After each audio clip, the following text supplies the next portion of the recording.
Thank you so much. ఈరోజు megastar గారి birthday సందర్భంగా ఇక్కడ మళ్ళీ మిమ్మల్ని అందరినీ కలుసుకోవటం నిజంగా చాలా హ్యాపీగా ఉంది. ఇక్కడ 90s జనరేషన్ ఉన్నారా మొత్తం అందరూ?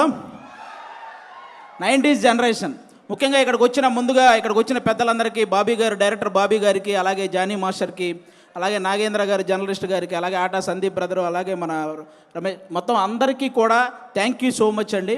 ఈరోజు ఇక్కడికి ఈ సభ ఇంత సక్సెస్ అవ్వడానికి వచ్చే గెస్టులను బట్టి కూడా ఈ సభ అంత సక్సెస్ అవుతూ ఉంటుంది అనమాట. సో వచ్చిన వాళ్ళందరికీ థ్యాంక్ యూ.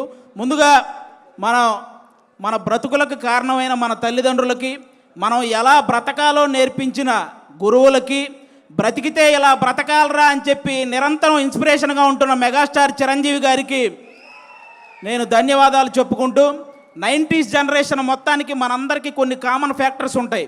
మనం చందమామను చూస్తూ తిన్నాం, చిరంజీవి గారిని చూస్తూ పెరిగాం, పవన్ కళ్యాణ్ గారిని చూస్తూ అరిచాం, రామ్ చరణ్ గారిని చూస్తూ గర్వపడుతూ ఉన్నాం.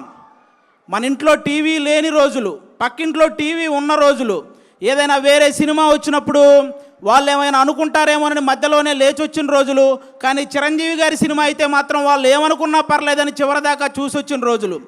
కొత్త సంవత్సరం వస్తే చిరంజీవి గారి గ్రీటింగ్ కార్డ్, కొత్త పండగ వస్తే చిరంజీవి గారి సినిమా, కొత్తగా మన లైఫ్లోకి ఏ చిన్న ఆనందం వచ్చినా కూడా చిరంజీవి గారి డ్యాన్స్, ఎగ్జామ్లో ఇచ్చిన క్వశ్చన్కి ఆన్సర్ సరిగా రాకపోతే పేపర్ నిండా చిరంజీవి చిరంజీవి చిరంజీవి అని రాసిచ్చిన క్షణాలు, హాస్టల్ రూముల్లో పోస్టర్లు పెట్టకూడదు అని చెప్పి రూల్స్ పెట్టినా సరే ఆ రూల్స్ని అతిక్రమించి రూమ్ అంతా మెగాస్టార్ పోస్టర్లు నింపిన సందర్భాలు.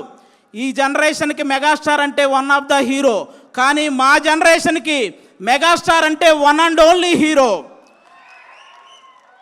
అంటే ఈరోజు పవన్ కళ్యాణ్ గారికి, రామ్ చరణ్ గారికి, అల్లు అర్జున్ గారికి, వరుణ్ తేజ్ గారికి, సాయి ధర్మ తేజ్ గారికి, వైష్ణవ్ తేజ్ గారికి, వీళ్ళందరికీ ఒక సపరేట్ ఫ్యాన్ బేస్ ఉంది. కానీ వాళ్ళందరికీ తెగిన మొట్టమొదటి టికెట్ మాత్రం మెగాస్టార్ అభిమానిదే. ఇది అందరూ గుర్తుపెట్టుకోవాల్సిన విషయం.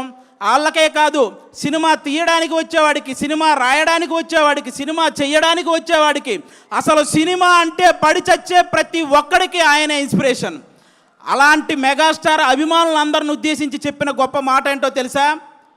నా అభిమాని అయినప్పుడు వచ్చే సంతోషం కంటే నా అభిమాని తను ఎంచుకున్న రంగంలో సక్సెస్ అయినప్పుడు వచ్చే సంతోషమే నాకు ఎక్కువ అని చెప్పిన గొప్ప మనసున్న వ్యక్తి మెగాస్టార్ చిరంజీవి గారు. క్రికెట్లో సచిన్ టెండూల్కర్కి చాలా రికార్డులు ఉంటాయి. తక్కువ వయసులో వచ్చాడని, ఎక్కువ సెంచరీలు చేశాడని, అలాగే గెలుపు కోసం తన ఒంటి మీద గాయాలను సైతం లెక్క చేయడని, ఎంత ప్రెజర్ ఉన్నా సరే కూల్గా ఉంటాడని, ఇలాంటి రికార్డులు చాలా ఉన్నాయి. కానీ తక్కువ వయసులో వచ్చాడు అన్న రికార్డుని వైభవ్ సూర్యవంశీ వచ్చి బీట్ చేశాడు. ఎక్కువ సెంచరీలు చేశాడు అన్న రికార్డును విరాట్ కోహ్లీ వచ్చి బీట్ చేశాడు. గెలుపు కోసం తన గాయాలను సైతం లెక్క చేయడం అన్న రికార్డును యువరాజ్ సింగ్ వచ్చి బీట్ చేశాడు. ఎంత ప్రెజర్లో ఉన్నా కూల్గా ఉంటాడు అన్న రికార్డుని MS ధోని వచ్చి బీట్ చేశాడు. అలాగే సినిమాల్లో చిరంజీవి గారికి కూడా కొన్ని రికార్డులు ఉన్నాయి.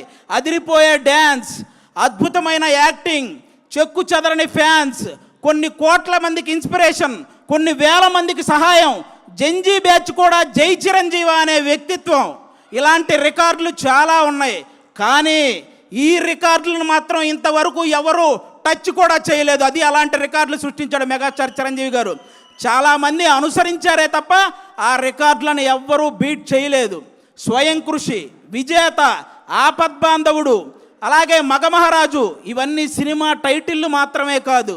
చిరంజీవి గారి జీవితం స్వయం కృషితో పైకొచ్చాడు, విజేతగా నిలిచాడు, ఆపద్బాంధవుల్లా అందరినీ ఆదుకున్నాడు, మగమహారాజులా బ్రతుకుతున్నాడు. అది మెగాస్టార్.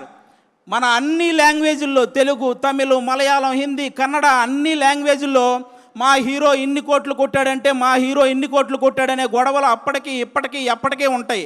కానీ మా హీరో ఇన్ని కోట్లు కొట్టాడు, ఇన్ని కోట్లు కొట్టాడని గొడవలు మాట్లాడుకునే స్థాయి నుంచి మా హీరో ఇన్ని కోట్లు పంచిపెట్టాడు అని విలువలు మాట్లాడుకునే స్థాయిని తీసుకొచ్చింది మొట్టమొదట మెగాస్టార్ చిరంజీవి గారు. చెన్నైలో ఆయన అవకాశాల కోసం తిరుగుతున్న రోజుల్లో ఆయన్ని అద్దంలో మొహం చూసుకోమన్నారు. ఈరోజు అద్దంలో మొహం చూసుకుంటున్న ప్రతి ఒక్కడూ నేను చిరంజీవి గారిలా స్టైల్గా ఉన్నానా, చిరంజీవి గారిలా అందంగా ఉన్నానా అనుకునే స్థాయికి ఆయన ఎదిగాడు. That is megastar. మెగాస్టార్ గారి గురించి నేను చెప్పడం కాదు, గొప్ప గొప్ప వ్యక్తులు ఎంతోమంది ఆయన గురించి చెప్పారు. అన్ని లాంగ్వేజ్ల్లో 40,000కు పైగా సాంగ్స్ పాడిన, నంబర్ 1 పొజిషన్లో ఉన్న ఎస్పి బాలసుబ్రహ్మణ్యం గారు ఆయన గురించి చెప్పిన మాట ఏంటో తెలుసా? నేను పాడిన పాటకి అద్భుతమైన గ్రేస్ని యాడ్ చేసే ఏకైక స్టార్ మెగాస్టార్ అని. ఈరోజు పాటల రచయితలందరికీ గురువుగా ఉన్నటువంటి వేటూరి సుందరరామూర్తి గారు చెప్పిన మాట ఏంటో తెలుసా? నేను రాసిన పాటకి న్యాయం చేసే ఏకైక స్టార్ మెగాస్టార్ అని. రజనీకాంత్ గారికి, కమల్ హాసన్ గారికి ఒక గుర్తింపునిచ్చి గుర్తుండిపోయే సినిమాలను ఇచ్చిన కె బాలచంద్ర గారు చెప్పిన మాట ఏంటో తెలుసా? Rajinikanth plus Kamal Haasan is equal to megastar. ఇది మీరందరూ గుర్తుపెట్టుకోవాలి. అంతేకాదు సినిమా ప్రపంచానికే పెద్ద అయినటువంటి అమితాబ్ బచ్చన్ గారు చెప్పిన మాట ఏంటో తెలుసా? King of Indian cinema is megastar. ఈరోజు ప్రపంచవ్యాప్తంగా అందరూ ఎదురు చూస్తున్నారు వారణాసి గురించి. అది చేస్తున్న సూపర్ స్టార్ మహేష్ బాబు గారిని మీకు తెలుగులో కృష్ణ గారు కాకుండా నచ్చిన హీరో ఎవరైనా అడిగితే ఆయన చెప్పిన మాట ఏంటో తెలుసా? మెగాస్టార్. ఆల్రెడీ ప్రపంచవ్యాప్తంగా విస్తరించిన బాహుబలితో మన రెబల్ స్టార్ ప్రభాస్ గారు మీకు కృష్ణరాజు గారు కాకుండా తెలుగులో మీకు నచ్చిన హీరో ఎవరైనా అడిగితే ఆయన చెప్పిన మాట మెగాస్టార్. అంతెందుకు, పవన్ కళ్యాణ్ గారు కొండగట్టు ఆంజనేయ స్వామి పాదాలు తాకి వెళ్ళి గెలిచి డిప్యూటీ సీఎం అయి తిరిగి వచ్చి ఇంకొకరి పాదాలు తాకారు, ఆయనే మెగాస్టార్. ఇలా తోపులందరూ కలిసి డిసైడ్ చేసిన తోపే మెగాస్టార్. కాబట్టి ఆయన స్థాయిని ఎవ్వరూ తగ్గించలేరు, ఎవరి వల్ల కాదు. ఇక హెల్పింగ్ నేచర్ విషయానికి వస్తే, కరోనా టైంలో కరోనా క్రైసిస్ చారిటీ అనే ఒక కార్యక్రమాన్ని ముందుకు తీసుకొచ్చి సినిమా కార్మికులందరికీ నిత్యావసర వస్తువులు అందేలా చేయడంలో కానీ, అపోలో నుంచి కరోనా మెడిసిన్ అందేలా చేయడంలో కానీ, ఫ్రీ వ్యాక్సిన్ అందేలా చేయడంలో కానీ, ఈ హెల్పింగ్ నేచర్ ఇప్పటిది కాదు. మనం ఏదైనా ఒక స్థాయికి వచ్చినప్పుడు మన తోటి స్నేహితులను మర్చిపోకూడదని ఆ రోజు తన తోటి స్నేహితులైనటువంటి తోటి ఆర్టిస్టులైనటువంటి సుధాకర్ గారిని, హరిప్రసాద్ గారికి, నారాయణరావు గారికి వాళ్ళ ముగ్గురిని ప్రొడ్యూసర్లు చేసి ఎముడుకు మొగుడు అనే ఒక సినిమా చేసి పెట్టాడు వాళ్ళ కోసం, స్నేహితుల కోసం. అప్పటి నుంచే ఉంది హెల్పింగ్ నేచర్, ఇప్పుడు కాదు. హెల్పింగ్ నేచర్ అంటే రీసెంట్గా గబ్బర్ సింగ్ సినిమాలో ఒక ఆర్టిస్ట్కి దురదృష్టవశాత్తు బ్రెయిన్ స్ట్రోక్ వస్తే ఫస్ట్ నాగబాబు గారు వాళ్ళకు 2 లక్షలు పంపించారు. చిరంజీవి గారు ఇంటికి పిలిచి చెక్ ఇచ్చారు. పవన్ కళ్యాణ్ గారు వాళ్ళని బాగా చూసుకోండి, మొత్తం నేను చూసుకుంటానని కాల్ చేసి హాస్పిటల్కి చెప్పారు. ఇలాంటి వ్యక్తుల గురించి, మా నాన్నగారికి సర్జరీ అయ్యి హాస్పిటల్లో ఉంటే మా చుట్టాలు కూడా ఒకరోజే వచ్చి వెళ్ళారు, కానీ నాగబాబు గారు మా నాన్నగారు హాస్పిటల్లో ఉన్న ప్రతిరోజు వచ్చి వెళ్ళారు. అలాంటి వ్యక్తుల గురించి, వ్యక్తిత్వాల గురించి ఎంత చెప్పినా తక్కువే. దానం చేయటంలో చిరంజీవి గారిది కర్ణుడు మనస్తత్వం అయితే సురేఖమ్మ గారిది డొక్కా సీతమ్మ గారి మనస్తత్వం. ఆవిడ చేత్తో ఎంతమందికి పెట్టిందో, ఆవిడ చెప్పి ఎంతమందికి సహాయం చేసేలా చేసిందో.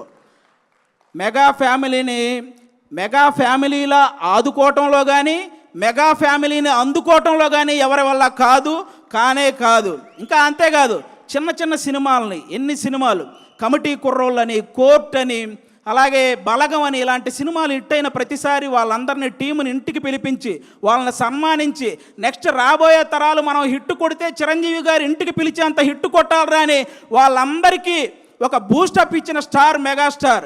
మొన్నొచ్చిన చెన్నై లవ్ స్టోరీ సినిమా వరకు ఎన్ని సినిమాల కోసం ఆయన నిలబడ్డాడు, ఎన్ని సినిమాలను ఆయన నిలబెట్టాడు.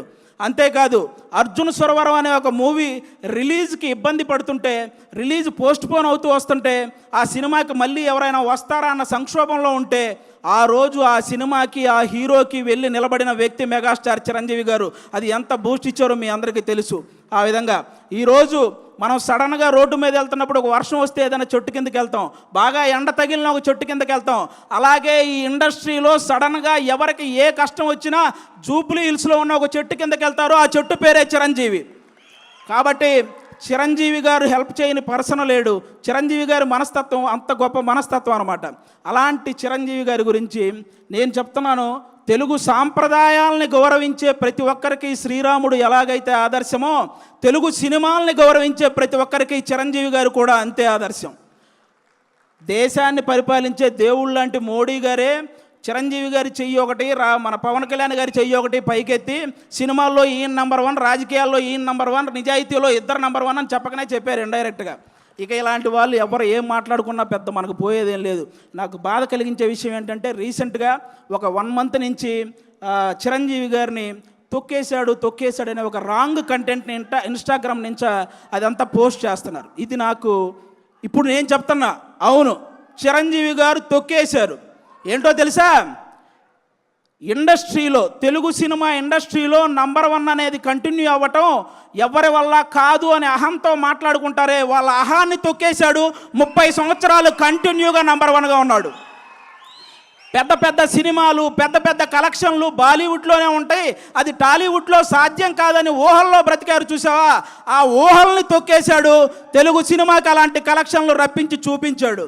అలాగే డ్యాన్స్ అంటే నడవటం, హీరోయిన్ చుట్టూ తిరగటం అని అన్ని లాంగ్వేజ్ వాళ్ళు ఒక భ్రమల్లో బతుకుతుంటే ఆ భ్రమల్ని తొక్కేశాడు. డ్యాన్స్ అంటే ఏంటో చూపించాడు. ఇండియన్ సినిమాని ఏలాడు. అలాగే హీరో అంటే డబ్బులు సంపాదించుకుంటారు, దాచుకుంటారు, బంగ్లాలు కట్టుకుంటారని రాంగ్ మైండ్ సెట్తో ఉండే వాళ్ళ మైండ్ సెట్ని తొక్కేశాడు. సహాయ కార్యక్రమాలు చేపట్టాడు. కొన్ని వేల మందికి సహాయం చేశాడు. చాలామంది తండ్రి సక్సెస్ అయితే కొడుకు సక్సెస్ అవ్వడం జరగదు, అది ఎక్కడో రేరుగా జరుగుతుంటాయి అనుకున్న వాళ్ళ ఆలోచనల్ని తొక్కేశాడు. ఈరోజు కొడుకుని తండ్రిని మించిన వాడిగా తయారు చేశాడు. ఇలా ఎవరైతే నెగిటివ్ మైండ్ సెట్తో ఉంటారో వాళ్ళ అహాన్ని, వాళ్ళ భ్రమల్ని అవన్నీ తొక్కుకుంటూ అగ్ర శిఖరంలో కూర్చున్న స్టార్, మెగాస్టార్.